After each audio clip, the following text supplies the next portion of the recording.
El 80% de los inversores pierde dinero en bolsa. Así de claro. Y, a ver, el gran secreto es que no lo pierden por elegir empresas mediocres.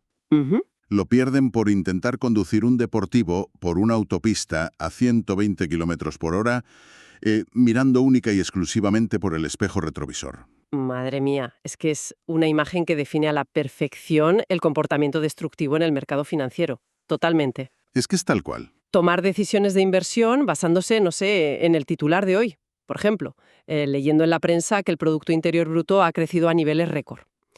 A ver, hacer eso es literalmente mirar hacia atrás. Claro, porque eso ya pasó. Exacto. Ese dato refleja transacciones que ya ocurrieron y se cerraron hace meses.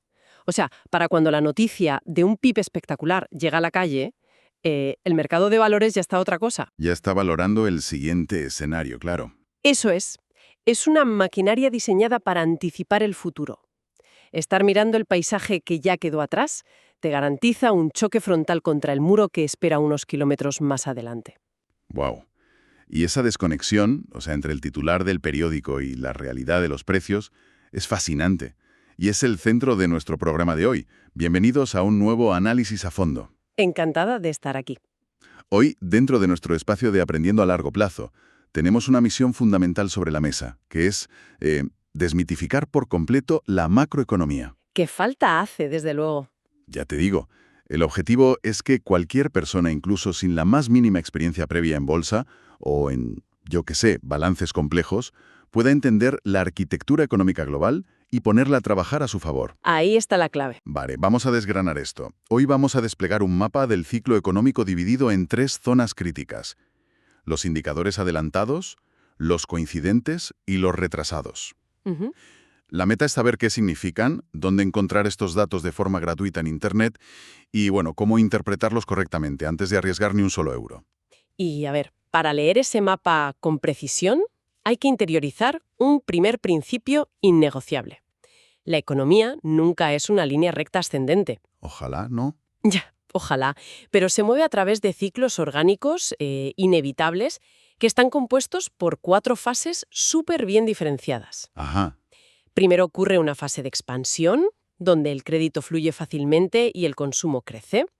Luego se alcanza un pico. Que es la euforia pura, claro. Exacto, un momento de euforia máxima donde todo parece ir a la perfección. A continuación llega la temida contracción, donde el engranaje industrial empieza a frenarse por el peso de la deuda o la inflación.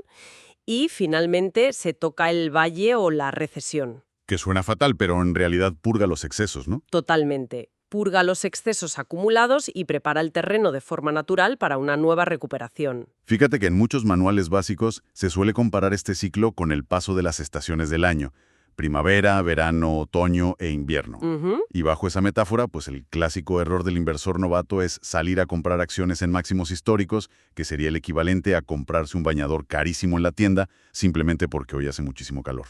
Claro, ignorando que es finales de agosto. Exacto, ignorando que el calendario marca el final de agosto y que el otoño y el invierno están a la vuelta de la esquina. Sin embargo, leyendo detenidamente los documentos de investigación que traemos hoy, parece que la economía mundial se asemeja mucho más a un inmenso buque mercante que a un simple calendario. Es que esa analogía marítima es infinitamente más precisa para describir los tiempos del mercado.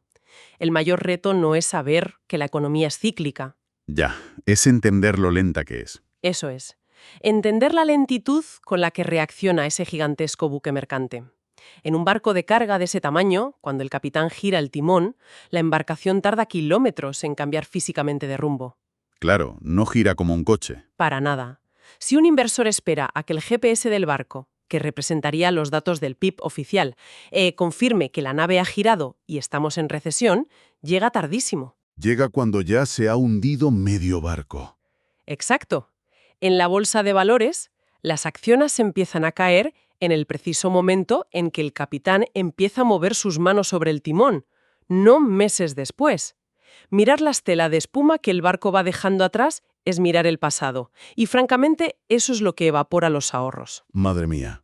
Entonces, a ver, si mirar la estela en el agua vacía la cartera de quien invierte, la incógnita central a resolver es: ¿cómo se puede mirar hacia adelante? Ujú. O sea, ¿cómo se logran observar las manos del capitán moviendo ese timón en tiempo real? Y ahí es donde entran a escena los famosos indicadores adelantados. Efectivamente, los indicadores adelantados actúan como un sistema de radar, una alerta temprana. Ajá.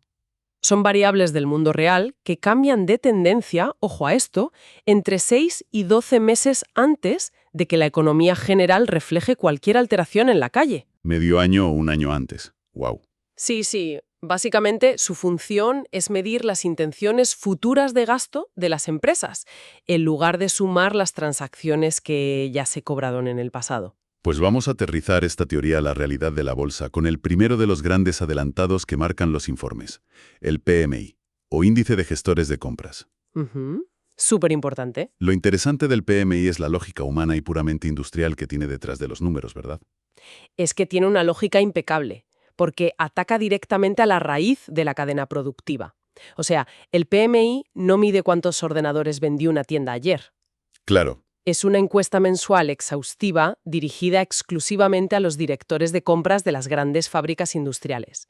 Se les pregunta sobre decisiones muy concretas de su día a día. Cosas como, ¿están comprando más acero para el mes que viene? Exacto. Están reservando más contenedores marítimos. Tienen más pedidos que hace 30 días.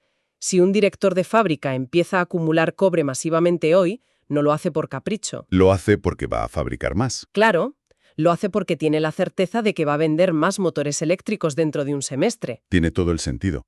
Y la forma en que el mercado financiero lee este indicador es prestando atención a una barrera matemática crítica, que es la línea de los 50 puntos. Pero a ver, la gran duda para la audiencia es, ¿por qué 50 y no 80 o 100? Pues porque el PMI es lo que en estadística se llama un índice de difusión. Es como una balanza. Si de cada 100 empresas, 50 responden que sus pedidos mejoran y 50 que empeoran, el índice marca exactamente 50. O sea, ¿la economía industrial está totalmente estancada en ese punto? Eso es, cero movimiento neto. Si la cifra sube a 55, significa que la mayoría absoluta está en clara expansión. Y si cae por debajo de 50, pues señala que el sector se asoma a una contracción severa. Fíjate que los apuntes que estamos analizando reflejan un caso de uso espectacular para este indicador. A ver. Detallan que, por ejemplo, cuando el PMI manufacturero europeo cruza desde la peligrosa zona de contracción, digamos, desde los 48 puntos y rompe al alza superando la marca de 51, históricamente resulta ser la señal de salida para empezar a acumular acciones. Exacto. Acciones de sectores cíclicos. Sectores pesados o energéticos como pueden ser empresas del nivel de Repsol o ArcelorMittal. Y ojo, que este dato tan crucial no requiere pagar nada. Está a un par de clics, disponible gratis en plataformas como S&P Global o Investing.com. Y a ver, el motivo por el cual los grandes fondos actúan así es puro sentido común empresarial. Empresas como ArcelorMittal necesitan imperiosamente que las inmensas acerías mundiales estén encendidas a máxima potencia para generar grandes beneficios. Claro. El índice PMI le avisa al mercado de que el carbón está entrando en los altos hornos bastantes meses antes de que veamos esos ingresos contables en el telediario o en los resultados trimestrales. ¡Qué maravilla! Bueno, otro indicador adelantado que los documentos diseccionan con muchísimo detalle es la famosa curva de tipos de interés. La curva de tipos. Tela. Tela marinera, sí. Para ser específicos, se refieren al diferencial entre la rentabilidad que ofrecen los bonos de deuda del gobierno a un plazo de 2 años frente a los emitidos a 10 años. Es que la inversión de la curva de tipos es probablemente la alarma sísmica más ruidosa de todo el ecosistema financiero. El mecanismo de base es fácil de entender. A ver. En condiciones normales, el dinero tiene un coste temporal lógico. Si un fondo le presta dinero a un país bloqueando ese capital durante 10 años, lógicamente exigirá que le paguen un interés mayor que si se lo presta solo a 2 años. Por el riesgo, claro. 10 años es mucho tiempo. Exacto. Asumes el riesgo de imprevistos graves o picos de inflación. El problema surge cuando esa curva se invierte y de pronto los bonos del Estado a corto plazo empiezan a pagar un interés superior al de los bonos a largo plazo. A ver, un momento, porque aquí veo una contradicción enorme que necesitamos aclarar. Dime. La teoría pura indica que la inversión de la curva se produce por pánico institucional. O sea, Los fondos asumen que viene una crisis oscura y que los bancos centrales hundirán los tipos en el futuro. Entonces compran bonos a largo plazo desesperadamente hoy para asegurarse una rentabilidad segura durante una década. Ujú. Esa avalancha hace que el precio del bono suba y por matemática su interés cae por debajo de las tasas a corto plazo. Hasta ahí, todo tiene sentido. Sí. Pero si sabemos que esta inversión de la curva ha precedido a todas las recesiones en Estados Unidos durante el último medio siglo, ¿por qué no nos dedicamos simplemente a vender y liquidar toda la cartera en bolsa el mismo día que leemos que la curva se ha invertido? ¿Por qué no esperar en efectivo a que pase la tormenta y ya está? Ah, y lo fascinante aquí es el oscuro mecanismo temporal que destroza la psicología humana. ¿Vale? ¿Cómo es eso? La curva de tipos invertida no funciona como un interruptor de la luz que apaga la economía al instante. O sea, el crédito bancario tarda tiempo en encarecerse. Las empresas tardan en ahogarse.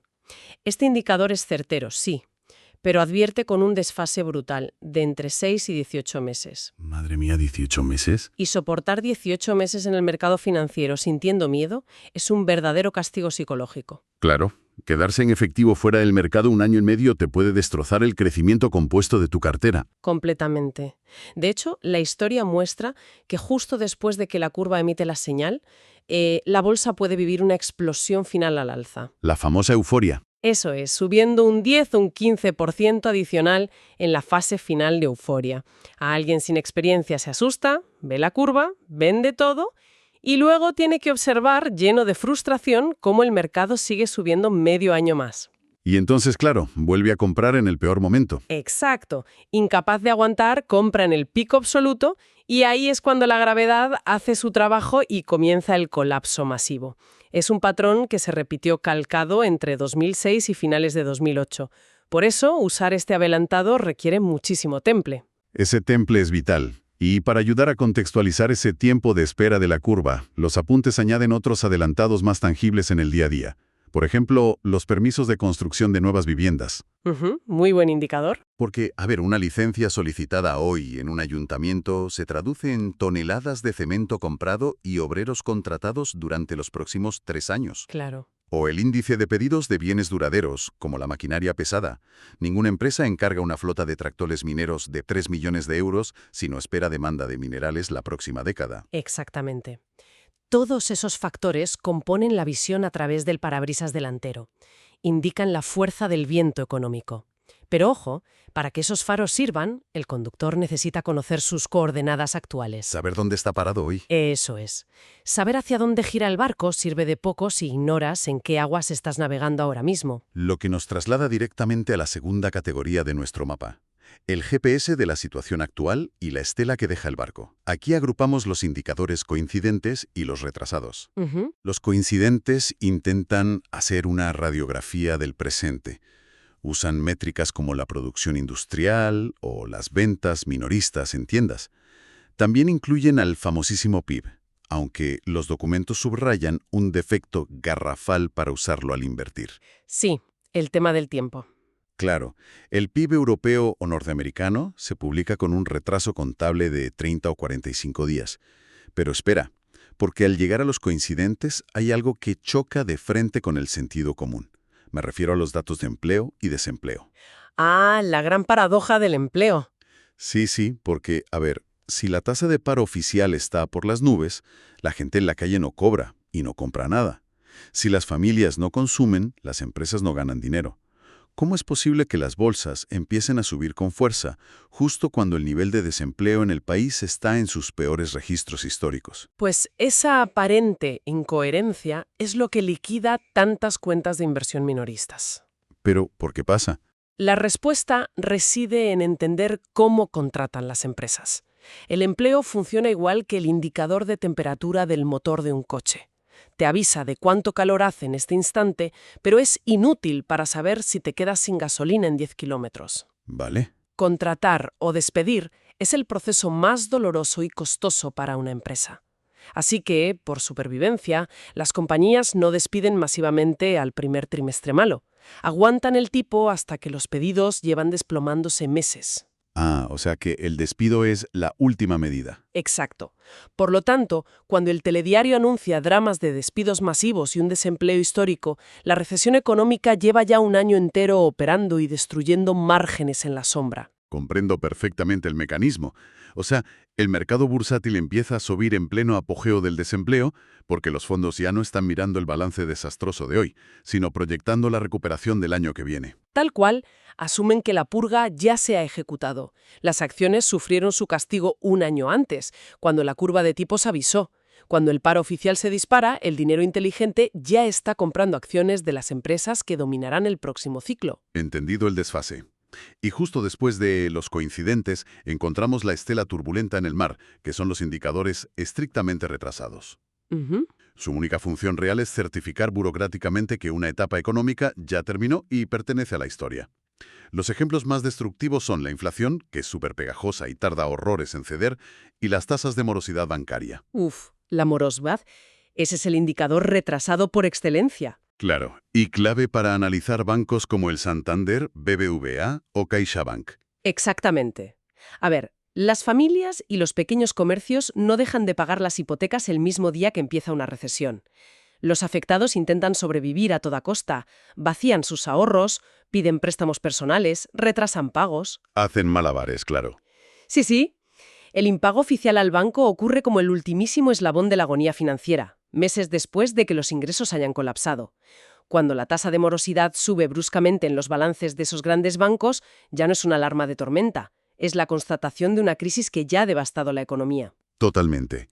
Y el último gran indicador retrasado que marcan los documentos y que desmonta muchísimos mitos de Internet son las decisiones sobre los tipos de interés de los bancos centrales, ya sea el Banco Central Europeo o la Reserva Federal. Sí, sí. Porque intentar invertir adivinando qué hará el presidente del BCE en la rueda de prensa parece el deporte favorito de la prensa, pero la documentación dice que es una estrategia diseñada para el fracaso. Es que es un enfoque estructuralmente equivocado. Quien opera así ignora la naturaleza de estas instituciones. Los bancos centrales tienen un mandato legal extremadamente estricto, enfocado casi en exclusiva en mantener la estabilidad de los precios. Son reaccionarios, ¿no? Absolutamente. No pueden operar basándose en intuiciones. Actúan de manera burocrática, basándose en datos ya consolidados. Suben los tipos de forma agresiva solo cuando la inflación ya ha causado estragos prolongados. Y los bajan cuando la recesión ya es más que evidente. Eso es. Si lo miras con frialdad, el Banco Central es la figura que camina detrás de la caravana recogiendo los platos rotos. Jamás es quien lidera o anticipa el camino. En un sitio, curvas de bonos en otro, datos de desempleo gubernamentales, informes de morosidad. La dispersión es brutal. Es muchísima información, sí. Es inmanejable para alguien que quiera proteger sus ahorros y además tenga un trabajo normal de 8 horas. No existe en el mercado alguna herramienta integradora que actúe como un filtro maestro, algo para evitar la parálisis por análisis. Afortunadamente sí la hay.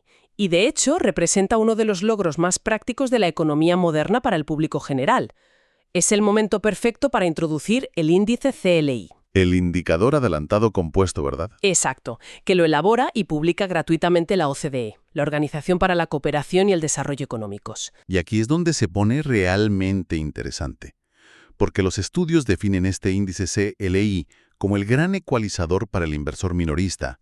Es una herramienta institucional gratuita y accesible en su web. ¿Cómo logran simplificar todo ese ruido? Pues el mecanismo de cálculo es una genialidad. Funciona como una batidora matemática gigante. Los economistas de la OCDE toman la mayoría de los indicadores adelantados que hemos mencionado, inventarios, pedidos de fábrica, confianza del consumidor, variaciones de bolsa. Lo meten todo en la coctelera. Todo a la coctelera, sí. Y le aplican algoritmos de suavizado muy agresivos para purgar el ruido diario y la volatilidad extrema. El producto final es un único número. Un índice limpio que refleja visualmente la fluctuación real de la economía frente a su tendencia de crecimiento. Es como tener un inmenso semáforo de colores en tu panel de control. Y la cifra límite de ese semáforo son los 100 puntos. Según las directrices del documento, leerlo es casi binario. Si el CLI está por encima de 100 puntos y la gráfica sube mes a mes, el panorama está despejado. Hay luz verde para invertir. Así es. Si perfora la barrera de 100 hacia abajo y sigue cayendo, pues las sirenas rojas de recesión ya están sonando a pleno rendimiento. Es, sin duda, la síntesis más poderosa, pero ojo, exige aplicar una dosis de pensamiento crítico. La propia OCDE advierte de que el CLI no es una bola de cristal. Claro, no te adivina el futuro exacto. No te va a predecir si el PIB caerá un 1,3 o un 2,8%. Su función es emitir alertas tempranas sobre puntos de inflexión, avisar del trimestre en que pasamos de expansión a contracción.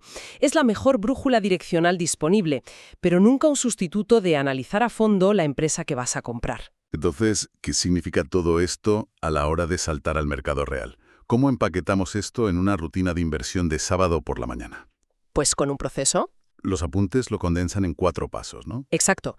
Un esquema de 4 pasos con una lógica aplastante. El paso 1 es abrir la web de la OCDE y revisar el indicador CLI para la eurozona o la región que te interese.